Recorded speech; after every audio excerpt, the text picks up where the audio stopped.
Hey guys, Danica here. So, I wanted to talk to you today for those of you who are interested in working with a web designer to create your website. I'm actually in the midst of that now, and I just wanted to give you a few tips. I know that the person that I'm using was referred to me, so that made it a little bit more easier. I felt a little bit more comfortable because someone else had already utilized her services. She came straight in and provided me with information for us, the sites, the type of sites she had already created. She provided me with reviews from people who she had worked with before, and I was really satisfied with her work. We talked maybe about 3 or 4 times before I even decided to move forward with her. I consulted with 3 other individuals as well. I just didn't want to go with the first person that I spoke with, and I took some time. Because like I said, this is my first time working with a web designer, and so I really didn't know what to expect. She has some things for me to do as well. She wanted me to come in and provide her with a couple of websites that I had reviewed that I liked. She wanted to understand exactly what my website was about, and my website will be a mechanism to a platform for my books, so that I can bring in traffic and also redirect some of that traffic over to Amazon because that's where my books are. So it was important for me to share with her the color scheme that I was looking for, the functionalities, the features, and yeah, so forth and so on. And that's kind of what I'm going to talk about in some of these tips. So I'm going to go ahead and get started. Number one, you want to define your vision and goals. First up, define your vision and goals for your website. This is the foundation of your project.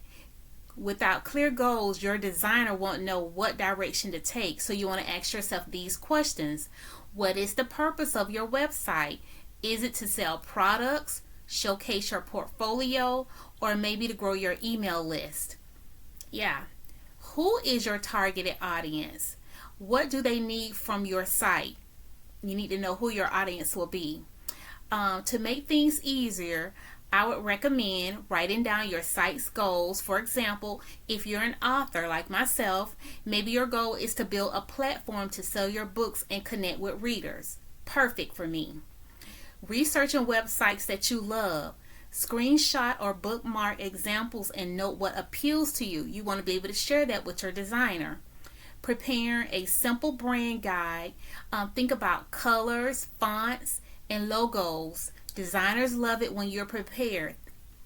Also, on the logo tip, she's actually the person who's preparing my logos as well. So that was perfect to work hand in hand. Someone who's doing my site and my logo, and she provided me with mock-ups and all that good stuff. So you want, by being clear on your vision, you'll help your designer create a site that truly represent you and your brand. And another thing, don't be in a rush. Don't be in a rush. Take your time. Take your time. This is going to be your name. This is going to be your brand. This is what people are going to see about you. So there is no need to rush. Take your time. Budget, you want to talk about budget, how much you want to spend, so all of that is going to be important.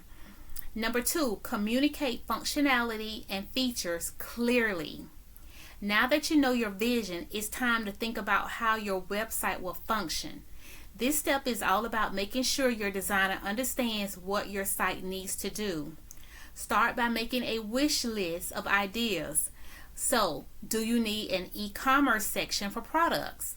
If you're going to be selling like me, I'm going to have my books on there. So I'm going to have a listing of all my books, and then I want people to be able to click and it'll automatically take them over to Amazon. And there's going to probably also be some other alternatives to that. I'm still trying to figure that piece out. Also, do you need a section to blog, to share your expertise? What about forms? for people to contact you or sign up for your newsletter. That's going to be really important. This is going to help you generate emails so you can do follow-ups. Like for me, if I'm going to release a new book, I'll have a list of emails and I can say, hey, new book coming out such and such date, look for it. I can give them a heads up. Okay, so once you've listed your must-haves, ask your designer to provide wireframes or mock-ups. Like I said, she provided me with mock-ups. These will give you a sneak peek at the layout and functionality before any coding starts. You want to try to get as much information in there before the coding starts. That's going to be important. Also, it's a great time to talk about integrating tools like payment processes. So if somebody wants to purchase something from you, how will they do it? They need a button for payments. Also, social media links or email marketing software. Remember, clear communication here prevents headaches later. Don't be in a rush. Don't be in a rush. Number 3, request ownership and ongoing support. So yeah, that's going to be important. Ownership of your domain and hosting accounts.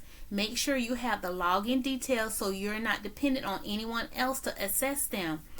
Okay, a style guide and training. This will help you or the team make updates without always needing a designer. Who's going to maintain your website once it's built? Will the person you're working for do it? Will you have someone else to maintain it?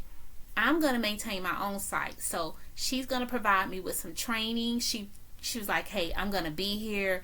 And the person who referred me to her, he was like, hey, anything I need, I could just call her. And she's like, bam, bam, bam. But, I want to get enough under my belt so that I can do that myself. I didn't want to have anything to do with the creating piece, but the maintenance piece, because again, as I, create more books and need to add those out there, that's something I can do. I can maintain the email list and all that good stuff, the links and all of that. But it's good to know that she's available if I need her. Okay, so there you have it. 3 steps to take when working with a web designer. You want to define your vision, communicate your site's features, and make sure you maintain ownership.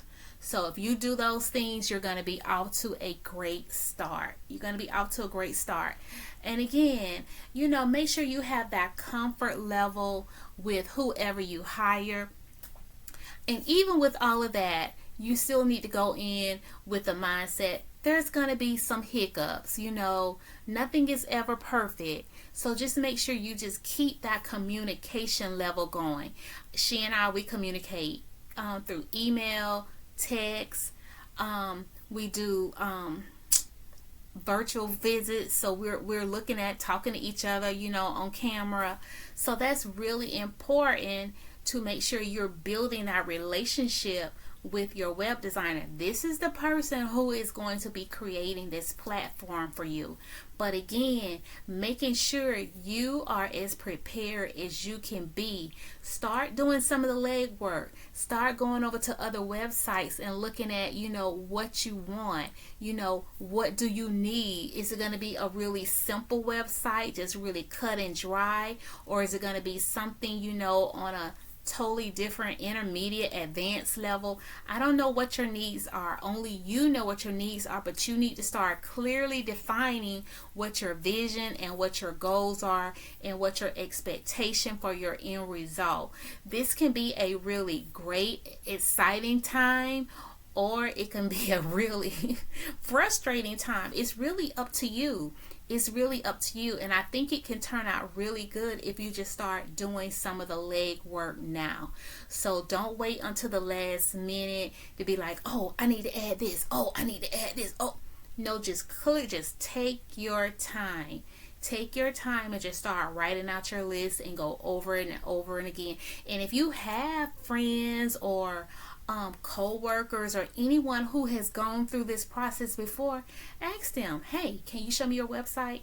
What are some of the things you think I might need? What are some of the things you think I don't need? Because you don't want to go in saying you need all of this stuff when you really don't know. So so there you have it. I hope that this was informative for you. If it was, like and subscribe. Okay, guys, take care until next time. Bye.